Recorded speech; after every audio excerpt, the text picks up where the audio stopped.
Olá, sejam muito bem-vindos a mais um podcast do RPA na Prática. Meu nome é Giovana, eu sou instrutora de RPA e aqui nesse perfil eu ajudo você a transformar seu conhecimento em automação de processos robóticos em renda. Então, hoje vou apresentar que nós estamos com convidados ilustres, né? O Vitor Estigarribia, que é o nosso instrutor do RPA na Prática, o Rosni, que faz parte do time do Automation Edge, né? Que é a principal ferramenta ali do curso do RPA na Prática, e nada mais, nada menos do que essa pessoa que ninguém conhece direito, que é o Fernando Baldin, que é o Country Manager do Automation Edge. Então, passo a palavra aí para eles se apresentarem. Sejam muito bem-vindos. Obrigado, Giovana, obrigado, Victor, obrigado pelo convite, uma satisfação enorme estar aqui com vocês. Para quem não me conhece, eu sou o Rosni, eu sou parte do time da Automation Edge, hoje eu estou como Head de Pré-Vendas da Automation Edge no Brasil. Tive a grata satisfação, eu diria, de fazer parte do time que trouxe a Automation Edge para o Brasil ali em 2017, mais ou menos, né, Fernando? Por aí. E trabalhar com automação desde lá, né? Apesar da minha incredulidade no primeiro momento. Eu vou contar essa capivara, você não vai escapar. Então, mais uma grata satisfação estar aqui com vocês. Obrigado pela oportunidade. Obrigado mais uma vez. Sou Fernando Baldin, sou responsável pela Automation Edge aqui no Brasil. Estou na Automation Edge desde o início, desde os primórdios aqui na vinda para o Brasil. Na verdade, na área de automação desde 2014, mais ou menos. Então, estou sempre aí junto dos parceiros, dos clientes, né? Então, é um assunto que eu gosto muito de falar e tal. E eu vou contar um monte de capivara do Rosni hoje. Pronto, falei. E ambos são instrutores convidados do treinamento da Automation Edge do RPA na Prática. Então... Que chique, hein? É. Eu posso começar a contar as capivaras ou tem que esperar alguma coisa ali? Não, pode conversar, só Então, não conte muito cabeludo. Ó, a história é o seguinte: quando a Automation Edge veio para o Brasil, eu tenho uma outra história aí divertida. Eu e o Rosni trabalhávamos juntos numa empresa na área de automação, em 2014 e tal. E a gente tinha lá uma ferramenta, etc. Inclusive nem existe mais essa ferramenta. E aí a gente começou a pesquisar, antes da Automation Edge, uma ferramenta de automação. E aí a gente trouxe essa ferramenta, foi fazer a POC. Você vai lembrar dessa. Fomos fazer a POC dessa ferramenta numa operação da empresa lá. E assim começou a dar um erro no robô. Cara, o robô ficou louco. A gente monitorando. Você lembra da bolsa? Sim. Chegamos lá, tinha uma bolsa em cima. E naquela época a gente, né, não existia, não é que nem hoje, você botava no servidor e tal. Não sei se todo mundo sabe, mas os RPAs começaram sendo instalados em desktops. As primeiras tecnologias de RPA eram em desktop. Não existia essa tecnologia em servidor virtual, como tem hoje. Uhum. Tinha uma bolsa em cima do Enter, assim.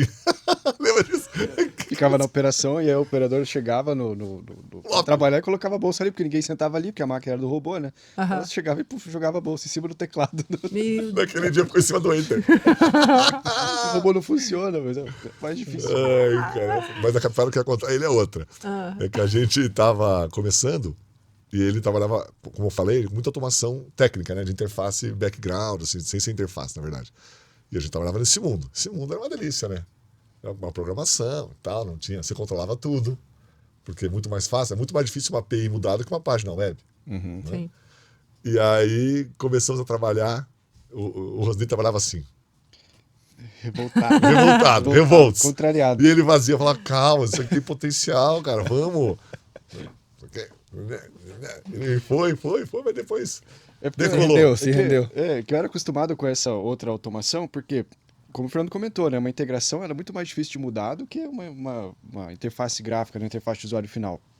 Então, quando o cliente abria um chamado, reclamava que tinha dado algum erro na automação, eu podia ter a certeza, eu postava meu braço direito que não era o robô.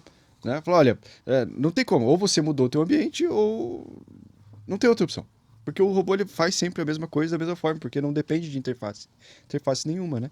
Então era execução de scripts, PowerShell, uma integração com banco, não tinha nenhuma outra dependência a não ser a própria infraestrutura ou as próprias aplicações do cliente. Então quando o cliente reclamava, só poderia ser culpa dele, né? Então esse que é a posição mais confortável do que essa, né? E aí quando vem essa automação via interface gráfica, aí muda tudo, né? Porque aí pode ser que... Ou será que o ID mudou? Porque aí foge do controle do próprio cliente. Uhum. Porque muitas vezes você está interagindo com uma aplicação que nem ele domina, né? Não está sob o domínio dele. Então, pode ser que mude alguma coisa, pode ser que é uma automação menos estável, é um fato, né? Então dá mais manutenção, a sustentação ela é um pouco mais complexa às vezes. Então essa mudança de paradigma talvez de automação foi complexa. E é o que potencializou na automação, porque era muito limitado aquele mundo de automação técnica, era limitadíssimo. Se não tivesse acesso ao banco, se não tivesse API... Exatamente, era um mundo totalmente limitado. Então a interface ela veio, claro, ter esse outro lado, mas ela potencializou, ela levou a automação à 10ª potência como relevância. Porque aí você começou a fazer tanta coisa que antes não era possível. E o mais engraçado é que essas ferramentas de interação em tela já era utilizado muito em teste de desenvolvimento, né? Sim. Isso Veio de lá. Veio de lá. As plataformas de automação derivaram das plataformas de teste. E isso já tem, pelo que eu lembro... Eu não sabia dessa. Legal. Sim, todas elas, as tecnologias usadas, assim, é claro que é diferente, né? Existe toda a questão de agendamento, controle e tal, que no teste você não tinha essa preocupação. Mas o conceito core da interação com as interfaces e tal, legal. Derivam de lá. Eu lembro que tinha teste, né? Vários tipos de teste unitário, de carga, de não sei o quê, e era tudo programado, era um setor específico de programação de teste. Então, quem programou passava o que ele tinha que testar e o cara programava para fazer o teste. E era tudo ferramenta de teste que hoje se juntou para ser o RPA, né? Isso que é legal.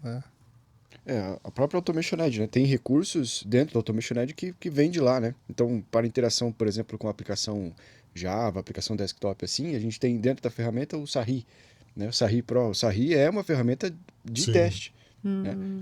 Tanto é que tem um licenciamento diferente e tal. Então, tem o Sarri para interação com o web. A Automation Edge usa Selenium, que é uma biblioteca talvez a mais utilizada aí para fazer testes em aplicações web. Então, é interessante essa... Porque assim, não tem por que reinventar a roda, né? Já existe a tecnologia que é capaz de interagir com aqueles elementos. Então, o que foi feito foi utilizar as mesmas ferramentas com a intenção diferente, né? Não só de testar, mas de efetivamente automatizar a rotina. Né? E me conta aí, fiquei sabendo que vocês foram para a Índia. Na verdade, eu já fui 2 vezes. Né? Todo ano a gente vai pela Automation Edge. Na última vez, o Rosni, ele foi lá para a Índia. Fomos comer pizza com pimenta. As recomendações para ele na Índia, que eu falei. Primeiro, você não toma nada que estiver aberto. Você não toma água que está assim, porque não é que é ruim, mas a gente não está preparado. O organismo. Nosso organismo. Você não está preparado, você só toma água. Tem uma água em cada mesa, né, que você chega. Tem.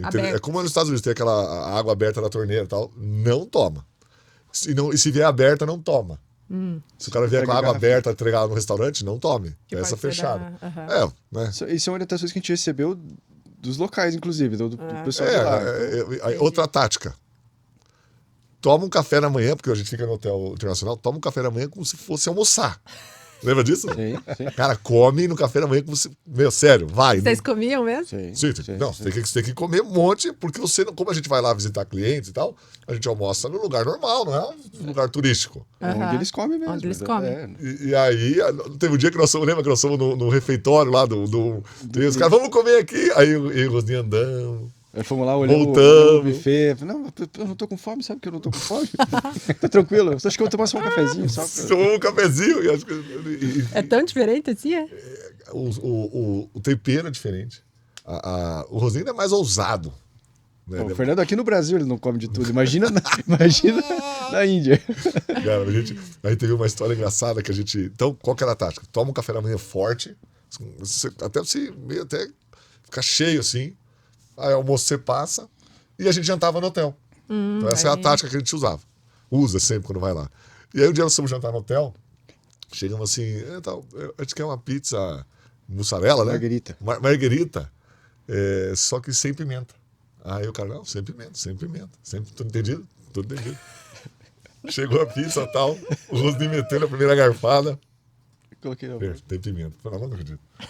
Aí, não, você é muito fresco. Pôs na boca. Muito charmoso. Pôs na boca. O cara Aí chegou o cara, sem pimenta. Ele tá sem pimenta. Eu fiz sem pimenta. Aí, não. Você não tá entendendo. Não é o seu sem pimenta, é o 0 pimenta. Ele, como 0? No spice, 0 spice. Aí voltou, aí ele fez. Pra ele tinha feito sem pimenta. Ele colocou pouco. É muito apimentada a comida lá. Foi muito engraçado. Lembra? Eu fiz sem pimenta. Não, você não fez. E até nos você olhando a pizza, você via os pontinhos. Os pontinhos vermelhos da pimenta em cima. Meu Deus.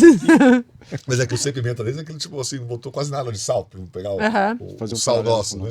Botou quase nada de sal. Então na cabeça deles não. Eu botaria tanto e botei. Um tiquinho. Só pra não ficar sem sal, sabe aquela coisa? Só pra não ficar sem pimenta. Mas falando sobre a ida para lá, mais relacionada à tecnologia mesmo, a gente teve experiências muito legais assim de visitar operações de clientes, né, Fernando? Visitamos uma operação do cliente que tem mais de mil agentes. RPA lá é muito adotado, é muito forte. Muito. É uma seguradora, né? Então eles, por dia, se eu me lembro bem do número, eram 40 mil apólices que a Automation Edge emite por dia, né? Nossa. De seguro. Mas isso é um processo. Então lá era alguma coisa em torno de 700 mil requisições por dia. São números assim absurdos, são mais de 1.000 agentes. Para quem já está familiarizado com o conceito de agentes dentro do Automation Edge, sabe o que é um agente, né? Com execuções paralelas. Então imagina você ter um universo com mil requisições rodando em paralelo. Então... Só para a gente ter uma comparação, hoje o cliente que mais tem agente aqui no Brasil tem quantos agentes? Acho que 10. Eu acho que a Caixa que tem 8 ou 10. 8 ou 10. Lá era 1.000 em um. E sabe que a Automation Edge tem esse conceito de thread. Isso eu percebo muito. Por exemplo, hoje tem muitas ferramentas da RPA que para o cliente ter 1.000, ele vai ter que ter 1.000 máquinas virtuais, né, de outras tecnologias. Aí a Automation Edge, como ela tem essa realidade lá fora, e a gente aqui tem problemas resolvidos que a gente nem sabe que vai ter. Então a Automation Edge, ela muda em função dessas demandas desses clientes, porque quando você tem 10... Agora, quando você tem 1.000, quanto custa essas máquinas virtuais? Sim. Você manter na nuvem, etc. e tal. E aí, eles criaram o conceito de thread. Então, o que é o conceito de thread? É a mesma visão do agente, só que eu posso agrupar. Então, eu posso ter aqui, numa máquina virtual, 10 threads, que seriam 10 filas de execução. E dessa maneira, os clientes lá no Automation Edge, que tem esse altíssimo... enxuta, né? Ele consegue reduzir, às vezes, 1/4. E aí a conta dele de nuvem, de servidor tal, diminui significativamente. Licenciamento de só. Olha, é uma coisa que a gente nem... E mais do que isso até, né? Não só por máquina, né? Por exemplo, nós temos um cliente no Brasil que tem 8 threads, ele roda as 8 threads em uma máquina só que separados em 2 agentes. Então ele agrupou 4 em 4, mas rodam as 8 threads na mesma máquina, agrupados em 4 threads cada agente em um usuário. Por que eu estou falando disso? Porque como a Automation Edge roda como processo, esse processo ele fica atrelado a um usuário em uma máquina. Então, isso quer dizer que numa mesma máquina eu posso ter mais do que um agente, com mais do que uma thread.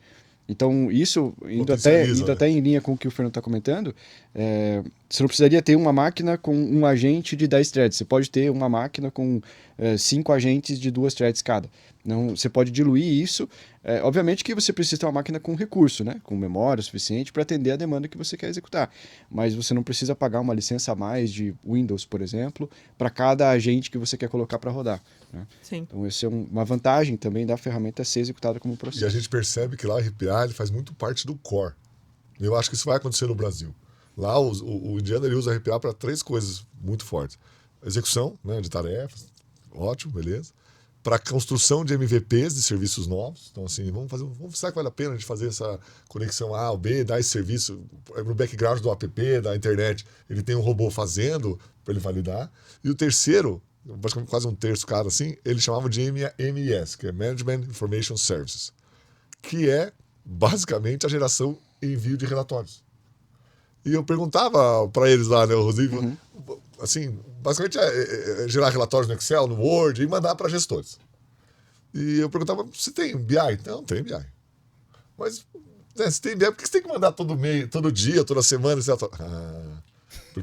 eu achei, a resposta do cara foi boa, que ele falou assim, são 2 coisas. Primeiro, tem gente que prefere receber no e-mail, porque às vezes não está na rede, às vezes não está não sei o quê, aí não vai acessar. Então eu falei, aprendi a primeira, vou dormir mais burro.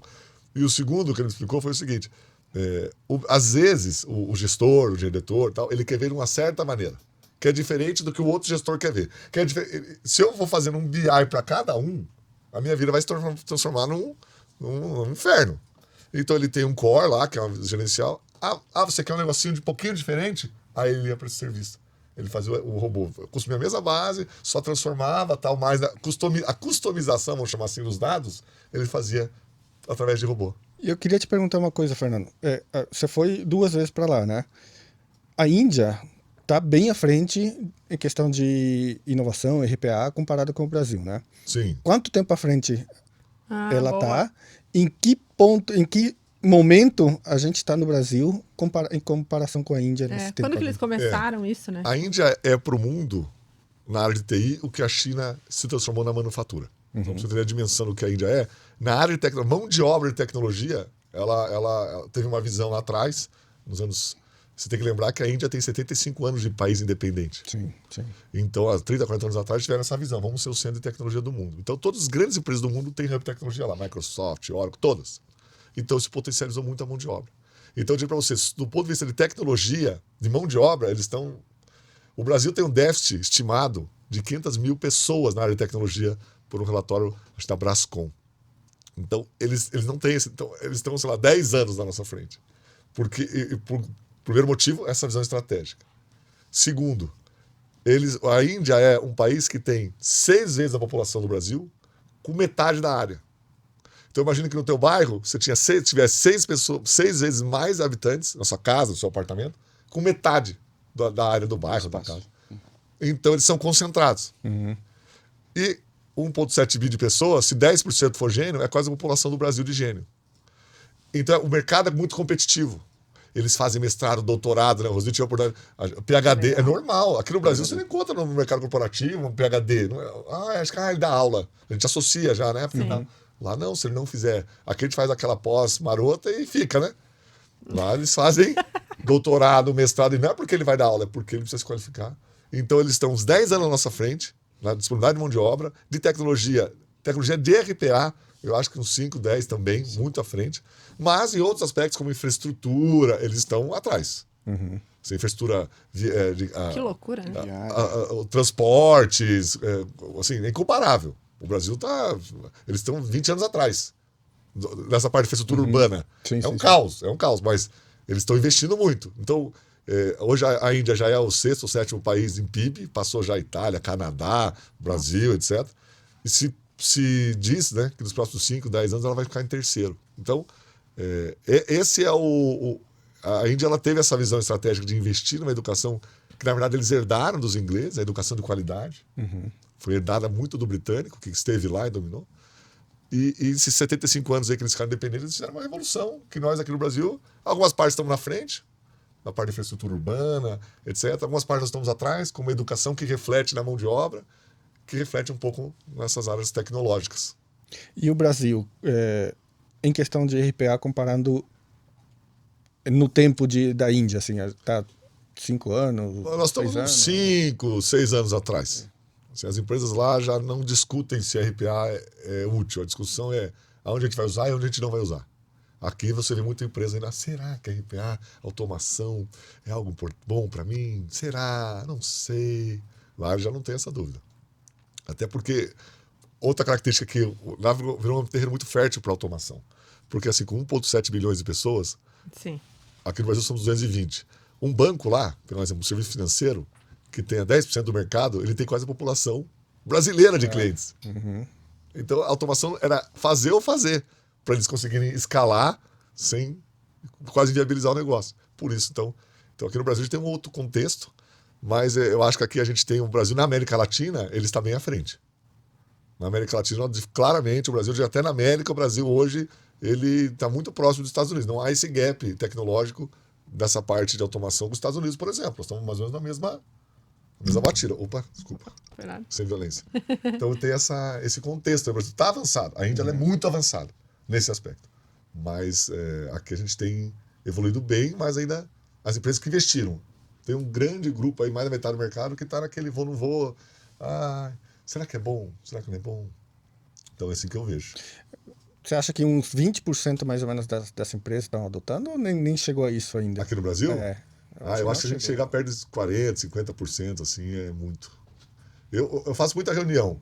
Eu diria que de cada 10 reuniões, umas 3, 4 tem plataforma, considerando Python. Né?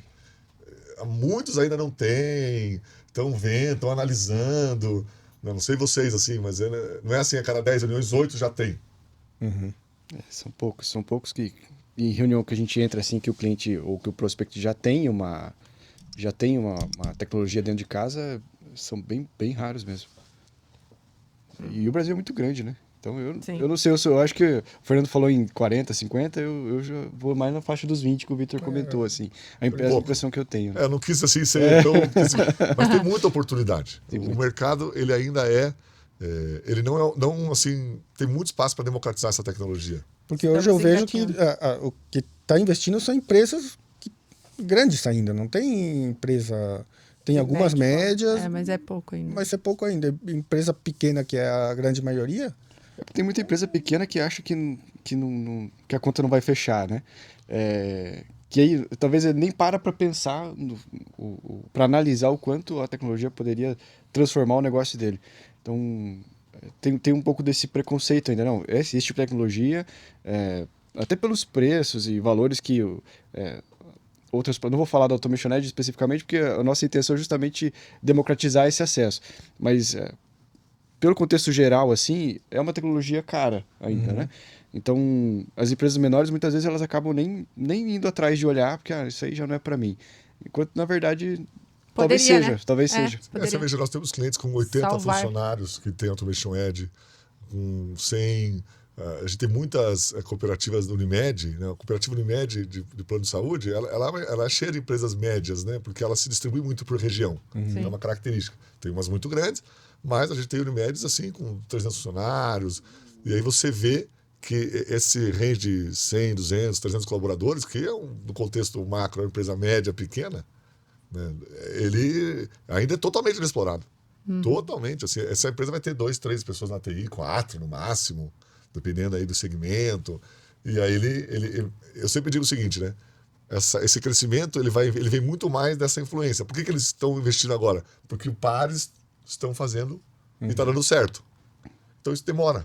Sim. Isso é o nosso papel divulgar esses cases, eu estou falando para ele não ficar para trás. Justamente eu queria ter essa visão para onde está caminhando a parte de adoção de RPA pelas empresas, essa automação, né? De ter uma visão ali daqui a 5 anos vai ser mais comum, vai ser mais barato também, talvez. Claro, com certeza. E vai ter mais adoção pela... Isso é uma vai ser característica. exponencial, né? Não adianta. O mercado de software funciona muito assim. Ele vai aumentando a base, aí há uma redução, né, do custo médio ali. Mas o que é interessante é o seguinte, o Brasil é um país extremamente burocrático. Sim. Então, onde há burocracia, há oportunidade de automação. Porque a burocracia, ela não gera valor. Pelo contrário.